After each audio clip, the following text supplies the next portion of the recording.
Tiferet of Tiferet, the 17th day of the Omer. I mentioned that last week when we counted Gvura Sheba Gvura, and I mentioned that the week before that when we counted Chesed Sheba Chesed. Whenever you have the same Sfira, double, that's already Chazakah for a more powerful connection between the Sfirot. And we spoke yesterday and the day before the Tiferet, the way we're going to learn it now. There are many ways to interpret Tiferet. Right now we're talking about the Tiferet is beauty. When we have a combination of Tiferet and Tiferet, so would that be beauty and beauty? So it would be no.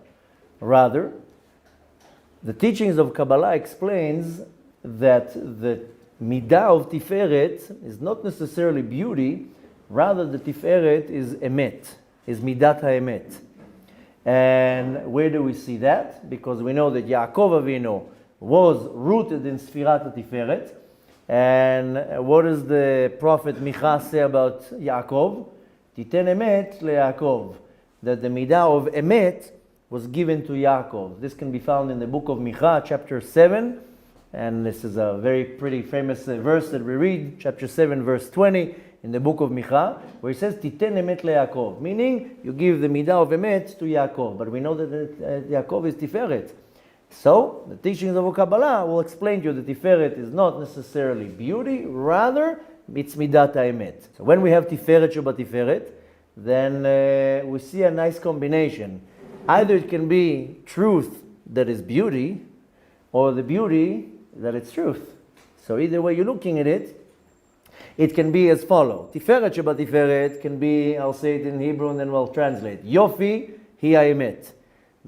Beauty is the truth. But you can switch it around and say, no. The truth, that is beauty. This is the Yofi, the real beauty in creation. So I explained that, I don't know if often enough, everything has a soul. Not only my body has a soul. Everything has a soul.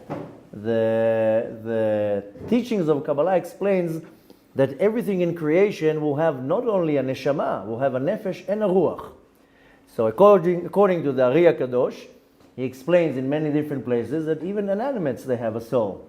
A rock can have a nefesh and a ruach and a neshama, but not more than that. Only a Jew will have above that already what's called yichida and a chaya. Or the right order, if you're going from above to below, will be chaya and then yichida.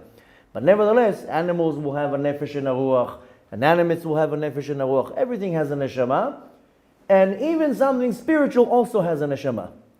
So the teachings of Kabbalah explains that even the midot, they have a neshama.